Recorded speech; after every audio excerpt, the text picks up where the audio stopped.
Kalau hari ini kita melihat bahwa Islam telah menyebar ke berbagai penjuru dunia, tentu ini bukanlah sesuatu yang tiba-tiba diberikan oleh Allah Subhanahu wa taala kepada nabinya, baginda Nabi besar Muhammad sallallahu alaihi wasallam. Tapi ini melalui satu proses yang panjang, melalui satu proses dakwah wal jihad yang dilakukan oleh baginda Nabi dan para sahabat. Ya, jadi beliau dan para sahabat merintis bagaimana Islam itu didakwahkan pada awalnya di tanah Arab, ya, di Mekah, kemudian di Madinah, kemudian meluas sampai ke berbagai seluruh wilayah Jazirah Arab, kemudian diteruskan oleh para sahabat sehingga berakhirnya masa Khulafaur Rasyidin, berakhirnya masa-masa pemerintahan empat sahabat Nabi yang mulia, itu Islam sudah mencapai tiga wilayah atau tiga benua, ya, sudah meliputi 2/3 wilayah dunia. Jadi Asia, Eropa dan Afrika sudah berada di bawah kekuasaan kaum muslimin. Hingga akhirnya hari ini kita bisa melihat bahwa hampir di seluruh berbagai wilayah dunia ini tidak ada yang tidak tersentuh oleh Islam. Nah, ini bukan sesuatu yang tiba-tiba diberikan oleh Allah Subhanahu wa taala, tetapi melalui proses panjang. Ya, maka kalau kita melihat bagaimana perjalanan sirah atau perjalanan sejarah baginda Nabi dan para sahabat, sesungguhnya tahapan-tahapan dakwah beliau itu bisa dibagi menjadi tiga marhalah atau tiga tahapan utama. Tahap pertama adalah ketika baginda Nabi melakukan pembinaan dan pengkaderan kepada para sahabat. Ya, marhalah ini atau tahapan ini disebut dengan marhalah tazkif wa takwin. Ya, tahap membina dan tahap mengkader para sahabat sehingga mereka menjadi orang-orang yang memahami Islam ini dengan benar. Ya. Nah, tahap ini disebut dengan marhalah tazkif wa takwin karena pada saat itu baginda Nabi melakukan pengkaderan dan pembinaan kepada para sahabat, ya. Beliau menanamkan pemahaman yang benar tentang Islam. Kemudian beliau menanamkan tentang apa yang disebut dengan maqayis, ya, tentang standar kebenaran. Jadi beliau menanamkan bahwa standar kebenaran itu hanya benar ketika itu dilihat dari sudut pandang Islam. Sementara pada masa itu memang aturan-aturan jahiliyah, ya, kehidupan mereka atau kehidupan masyarakat Mekah pada saat itu memang diatur oleh aturan-aturan jahiliyah. Ya. Dan Nabi pada saat itu kemudian memahamkan para sahabat yang telah masuk Islam dengan satu standar kebenaran yang berdasarkan pandangan Islam. Ya. Nah, selain itu baginda Nabi juga memahamkan kepada mereka, ya, kepada para sahabat yang telah masuk Islam lebih dulu ini keterikatan kepada Islam. Ya, jadi ada sifat qanaah, sifat di mana mereka mempunyai keterikatan kepada aturan-aturan Islam, ya, sehingga para sahabat yang telah dibina oleh baginda Nabi ini disebut sebagai Islam yang berjalan karena pemikiran mereka, pandangan hidup mereka, ya, kemudian keterikatan mereka kepada Islam itu sangat kuat, ya, sehingga apapun yang menjadi perilaku dan perbuatan mereka semua didasarkan atas Islam. Nah, tahap pertama ini, ya, berlangsung selama kurang lebih 3 tahun di sebuah rumah yang dimiliki oleh sahabat Nabi yang mulia yaitu Arqam bin Abil Arqam. Ya. Nah, kalau kita lihat di sini betapa orang-orang yang disebut as-sabiqunal awwalun ini, ya, orang-orang yang pertama masuk Islam ini, ternyata mereka adalah para remaja, para pemuda-pemuda yang masih belia yang di mana kalau kita bayangkan dengan usia-usia mereka dengan generasi kita hari ini tentu sangat berbeda. Pada saat itu Ali bin Abi Thalib masih berusia 8 tahun. Ya, jadi 8 tahun beliau memutuskan masuk Islam dan kemudian kita tahu bahwa seorang Ali bin Abi Thalib ini adalah seorang yang kemudian menggantikan tugas-tugas kenabian sebagai seorang khalifah pada kekhalifahan yang keempat. Ya, pada Khulafaur Rasyidin setelah Abu Bakar, kemudian Umar bin Khattab, kemudian Utsman bin Affan, lalu Ali bin Abi Thalib adalah khalifah keempat pada masa-masa Khulafaur Rasyidin. Beliau pada saat pertama kali masuk Islam berusia 8 tahun. Kemudian ada sahabat Nabi yang bernama Zubair bin Awam. Ya, beliau juga adalah seorang yang paling dekat dengan baginda Nabi, ya, sehingga baginda Nabi pernah mengatakan bahwa Zubair adalah tetanggaku di surga nanti. Ya, dan Nabi juga pernah mengatakan likullin nabi hawariyun. Jadi di setiap nabi itu ada penolongnya. Dan kemudian Nabi mengatakan wah hawari Zubair bin Awam dan penolongku adalah Zubair bin Awam. Wajar kalau ini dikatakan oleh baginda Nabi karena memang Zubair bin Awam adalah seorang pengawal yang paling dekat yang menjadi orang kepercayaan baginda Nabi besar Muhammad SAW. Dan berapa usia beliau ketika beliau memutuskan masuk Islam? Dituliskan di dalam beberapa sirah sejarah para sahabat bahwa beliau ini lahir pada 28 tahun sebelum hijrahnya Nabi. Ya, jadi sekitar 10 tahun sebelum masa kenabian. Ya, jadi beliau masuk Islam itu kurang lebih pada usia sekitar 10 tahun atau 11 tahun. Ya, jadi ini Zubair bin Awam yang kemudian kita kenal juga sebagai salah seorang sahabat besar, ya. Kemudian Arkom bin Abil Arkom sendiri, ya, sang pemilik rumah yang digunakan oleh baginda Nabi untuk membina para sahabat. Ya, beliau masuk Islam pada usia 12 tahun. Memang Arkom bin Abil Arkom ini adalah salah seorang sahabat yang tidak terlalu populer. Ya, bahkan rumah beliau itu menjadi jauh lebih populer daripada nama beliau sendiri. Ya, kita sering menyebut Darul Arkom. Itu maksudnya adalah rumahnya Arkom. Ya, Arkom bin Abil Arkom, salah seorang sahabat Nabi yang juga mempunyai jasa yang sangat besar dalam sejarah Islam ini, karena beliau menyediakan rumah beliau untuk digunakan oleh baginda Nabi besar Muhammad SAW untuk membina para sahabat. Ya, pada saat itu usia beliau masih 12 tahun. Ya, saking tidak dikenalnya beliau, ini kemudian nama ayah beliau pun tidak dikenal dalam sejarah, ya tidak tercatat, sehingga seringkali kita menyebut nama beliau itu Arkom bin Abil Arkom, ya, karena nama ayah beliau tidak tercatat dalam sejarah, sehingga disebut sebagai Abil Arkom. Ya, jadi sahabat Nabi yang mulia ini Arkom bin Abil Arkom ini berusia 12 tahun pada saat beliau memasuki agama Islam ini. Ya, kemudian ada nama beberapa sahabat lain yang masih berusia belasan tahun. Ada Sa'ad bin Abi Waqqas. Beliau berusia 17 tahun saat memutuskan masuk Islam. Yang kemudian kita tahu bahwa Sa'ad bin Abi Waqqas ini adalah orang yang didoakan oleh Nabi, ya, agar setiap meluncurnya busur panah, ya, meluncurnya panah dari busur beliau ini tidak meleset. Ya, kemudian beliau juga mendoakan agar apapun yang menjadi doa dari Sa'ad bin Abi Waqqas ini dikabulkan oleh Allah Subhanahu wa taala. Dan memang tercatat bahwa kemudian Sa'ad bin Abi Waqqas ini adalah seorang pemanah ulung yang tidak pernah meleset, ya, dari sasarannya dalam setiap kali peperangan yang beliau ikuti. Ya, pada saat itu beliau masih berusia 17 tahun. Kemudian ada Ja'far bin Abi Thalib yang merupakan sepupu baginda Nabi besar Muhammad SAW. Beliau juga masih berusia 18 tahun. Jadi rata-rata sahabat Nabi yang merupakan as-sabiqun al-awwalun, ya, orang-orang yang pertama masuk Islam itu masih berusia remaja, masih berusia belasan tahun. Ya, beberapa di antaranya memang sudah memasuki usia 20 tahun. Ya, Utsman bin Affan berusia 20 tahun, ya, khalifah ketiga dalam era Khulafaur Rasyidin. Kemudian Mus'ab bin Umair berusia 24 tahun. Dan Umar bin Khattab sendiri pada saat beliau memutuskan masuk Islam itu berusia 26 tahun. Dan kita tahu bahwa nama-nama ini kemudian menjadi nama-nama besar dalam catatan sejarah Islam yang kemudian menjadi pemimpin-pemimpin besar dunia. Ya, Umar bin Khattab khalifah kedua, Utsman bin Affan khalifah ketiga, kemudian Ali bin Abi Thalib khalifah keempat. Ya, dan Abu Bakar As-Siddiq sendiri sebagai seorang khalifah pertama yang menggantikan Rasulullah SAW, ya, sebagai khalifah pertama yang menggantikan tugas-tugas kenabian. Pada saat itu beliau memang sudah berusia 30 tahun. Ya, jadi memang hanya ada 1-2 sahabat yang berusia di atas 30 tahun, tapi mayoritas as-sabiqun al-awwalun mereka berusia belasan tahun. Apa artinya?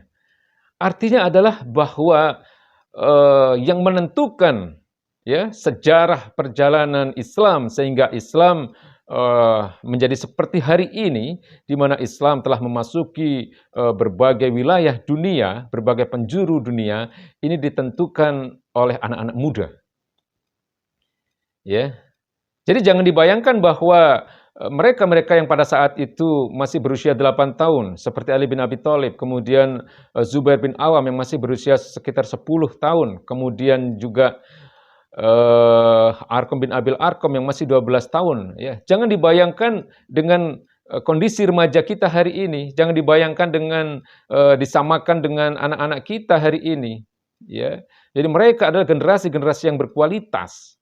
Ya, para sahabat Nabi itu orang-orang yang mempunyai kecerdasan yang luar biasa, kemudian mempunyai kekuatan hafalan yang luar biasa, ya, dan mempunyai pemahaman Islam yang luar biasa ketika itu kemudian ditanamkan oleh baginda Nabi besar Muhammad SAW.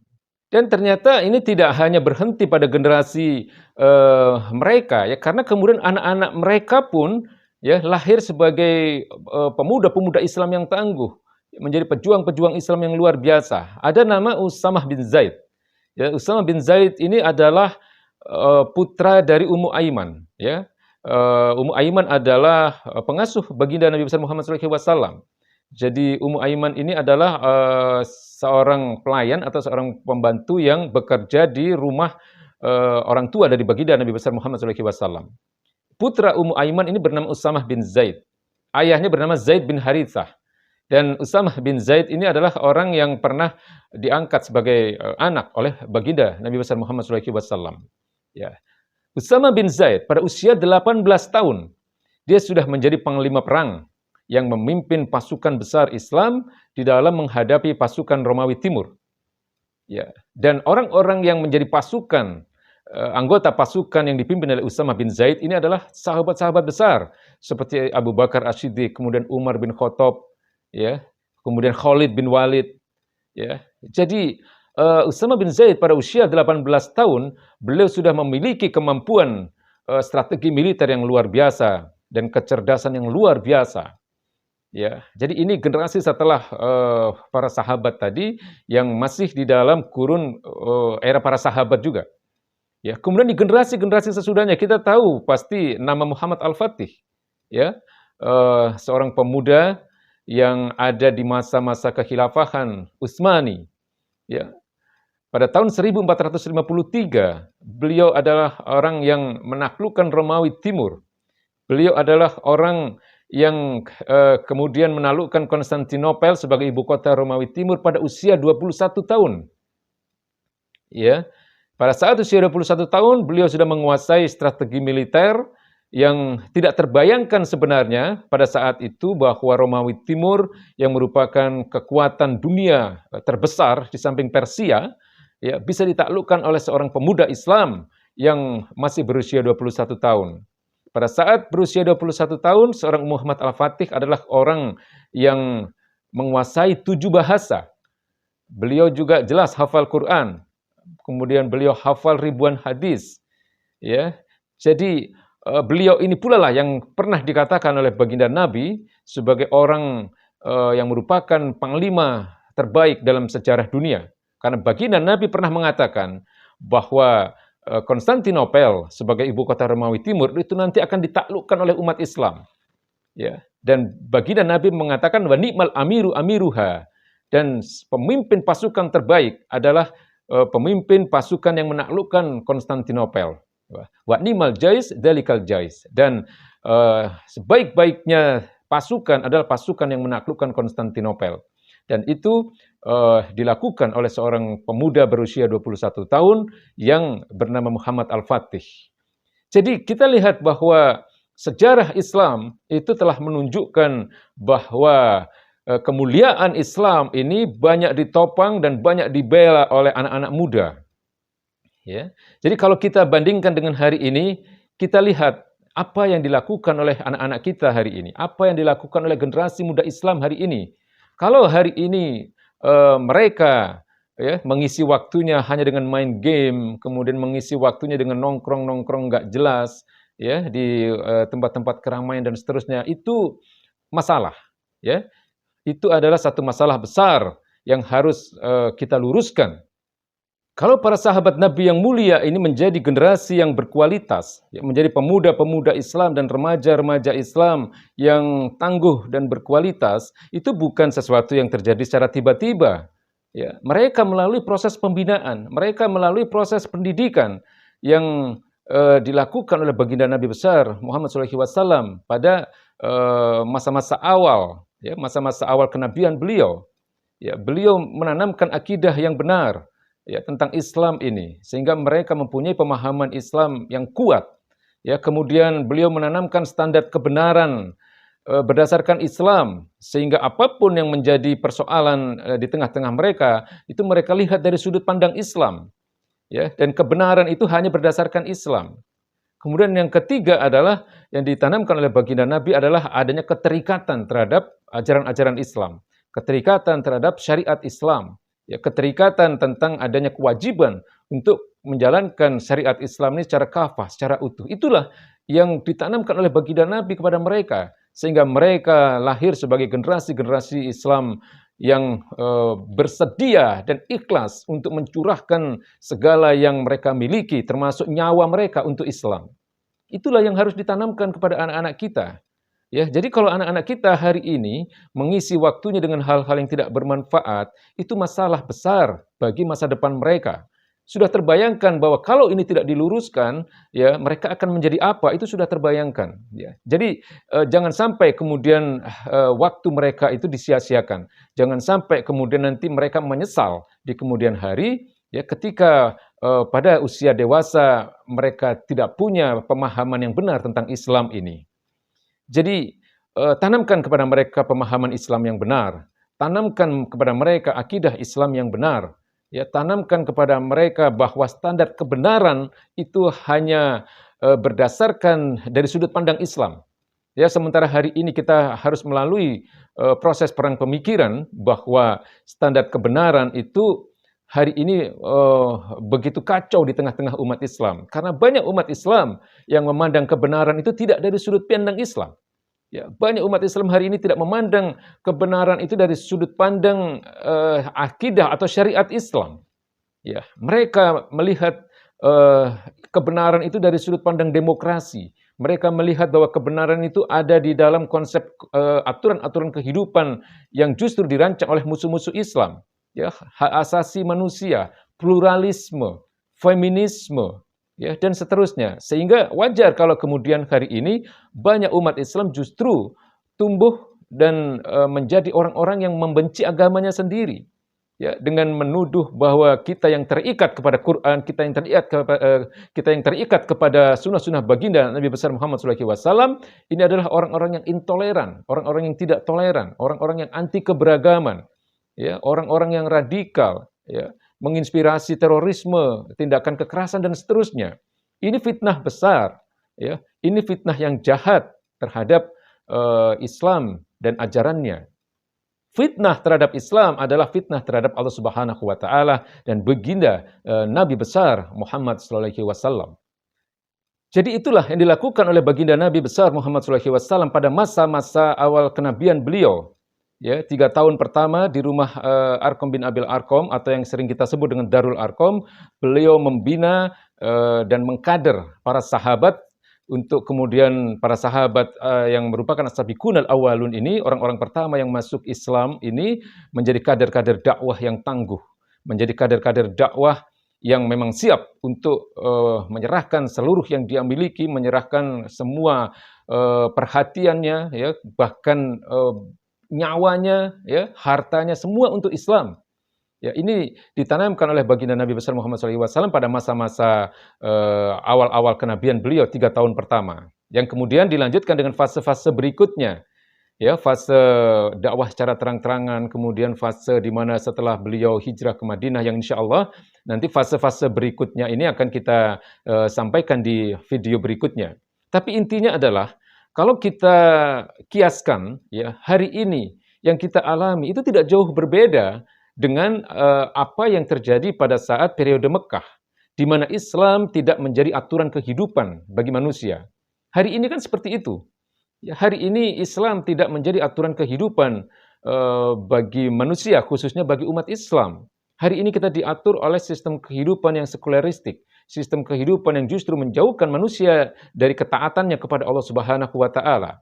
Maka sebenarnya yang harus kita lakukan adalah mencontoh, ya, mengcopy paste apa yang dilakukan oleh baginda Nabi ketika beliau melaksanakan tahapan-tahapan dakwah beliau pada masa-masa periode Mekah, di mana dakwah itu menjadi satu kegiatan utama untuk menyadarkan manusia agar mereka mempunyai pemahaman akidah Islam yang kuat, kemudian menjadikan Islam sebagai standar kebenaran, dan juga menanamkan keterikatan mereka kepada ajaran-ajaran Islam, kepada aturan-aturan Islam, kepada syariat Islam. Itulah yang dilakukan oleh baginda Nabi, dan itulah yang harus kita lakukan hari ini, ya, untuk kemudian berlanjut kepada fase-fase berikutnya. Insya Allah kita akan jelaskan pada video berikutnya.